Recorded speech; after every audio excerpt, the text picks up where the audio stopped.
Assalamualaikum warahmatullahi wabarakatuh. Perkenalkan, nama saya Muhammad Arsad. Izinkan saya di sini untuk mempresentasikan hasil dari ujian semester akhir saya dengan mata kuliah Manajemen Risiko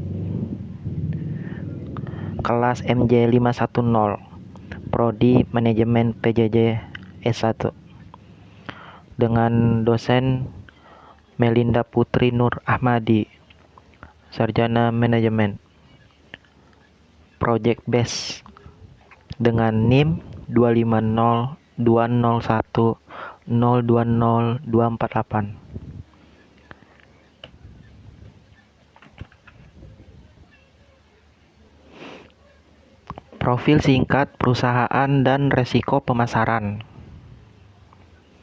Suruh BPN. Nama usaha Jasa Suruh Balikpapan. Dalam kurung @suruh.bpn.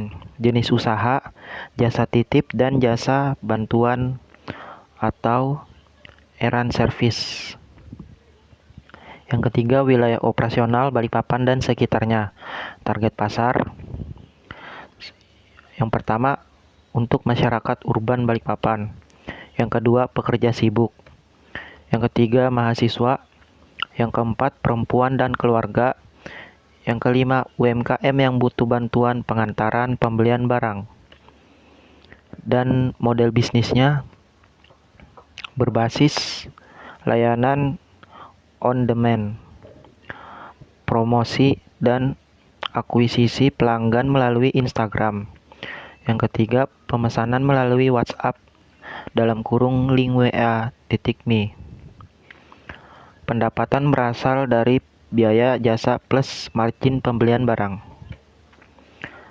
Dan kemungkinan sistem komisi untuk mitra lapangan.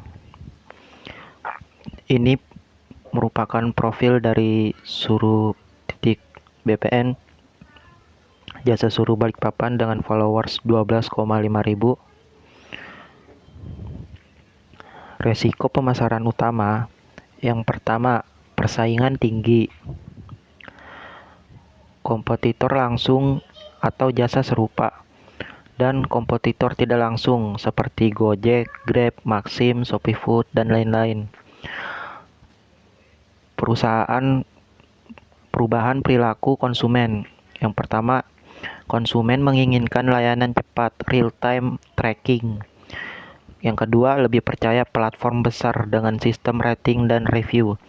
Yang ketiga, sensitif terhadap harga. 3. Ketergantungan pada Instagram. Jika algoritma berubah, engagement turun, resiko akan terkena suspend atau hack. Yang ketiga, ketergantungan pada satu kanal digital. Dan 4. Reputasi digital. 1. Review negatif bisa viral, terus sangat menentukan di bisnis juga.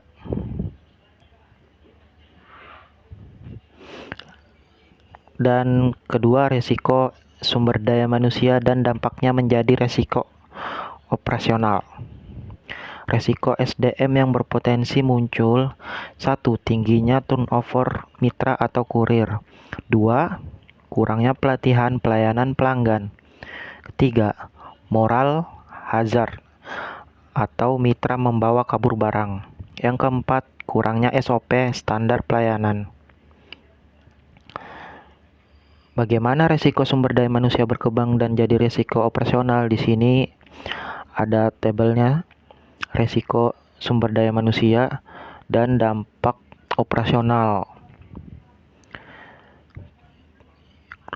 Jika resiko SDM kurir tidak disiplin, maka keterlambatan layanan. Dampak operasionalnya keterlambatan layanan. Jika sumber daya manusianya kurang pelatihan, maka dampaknya komplain pelanggan meningkat. Dan jika moral hazard kerugian barang, dampaknya operasionalnya kerugian barang.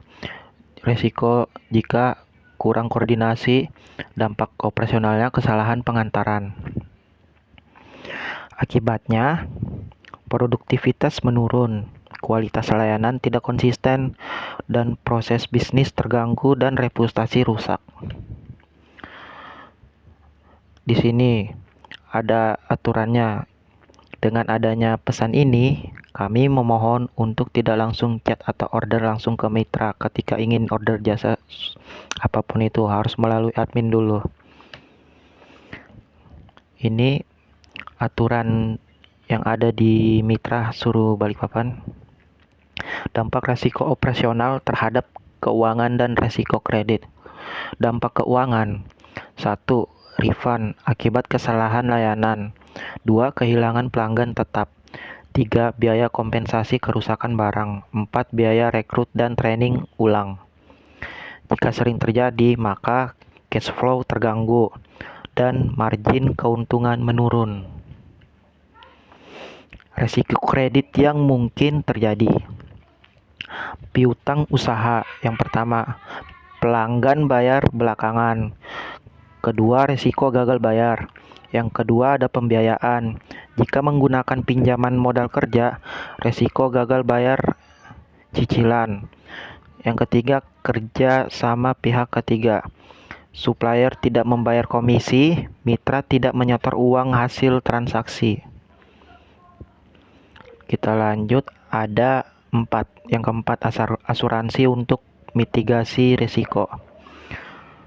Ini beberapa komentar dari masyarakat di Instagram. Beberapa asuransi yang relevan. 1. Asuransi tanggung gagal. Melindungi jika terjadi kerugian pada pelanggan. 2. Asuransi kendaraan untuk mitra yang menggunakan motor atau mobil. 3. Asuransi kecelakaan kerja. Melindungi kurir saat bertugas. 4. Asuransi kredit. Melindungi dari resiko gagal bayar pelanggan. Strategi diversifikasi asuransi. Diversifikasi dilakukan dengan tidak hanya satu jenis asuransi. Kombinasi perlindungan sumber daya manusia plus aset plus kredit. Manfaatnya, resiko terbesar tidak tergantung pada satu proteksi. Kerugian besar bisa diminimalkan. Ini beberapa before afternya, contoh before after dari jasa Suruh Balikpapan. Resiko vintage dan manajemen resiko terpadu. Yang pertama, jika perusahaan menggunakan 1. Ada QRIS, terus e-wallet, terus pinjaman online, terus sistem pembukuan digital. Resiko vintage-nya, yang pertama kebocoran data pelanggan, kedua fraud atau fraud transaksi digital, yang ketiga serangan cyber, yang keempat ketergantungan pada sistem jika server down operasional berhenti, yang kelima resiko bunga tinggi dari pinjaman online. Rekomendasi manajemen risiko terpadu. 1. Risk identification. Identifikasi resiko pemasaran, sumber daya manusia, operasional, kredit, vintage. 2. Risk assessment, mengukur kemungkinan dan dampak resiko. 3. Risk mitigation, SOP layanan, training rutin, sistem rating internal mitra, dan diversifikasi kanal pemasaran, TikTok, Google Maps, dan website.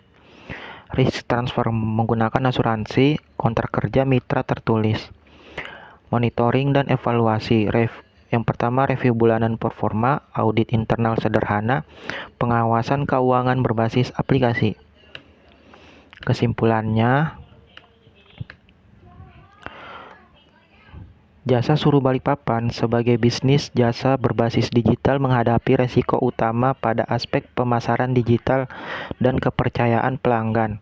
Resiko tersebut dapat berkembang menjadi risiko sumber daya manusia dan operasional yang akhirnya berdampak pada kondisi keuangan dan resiko kredit.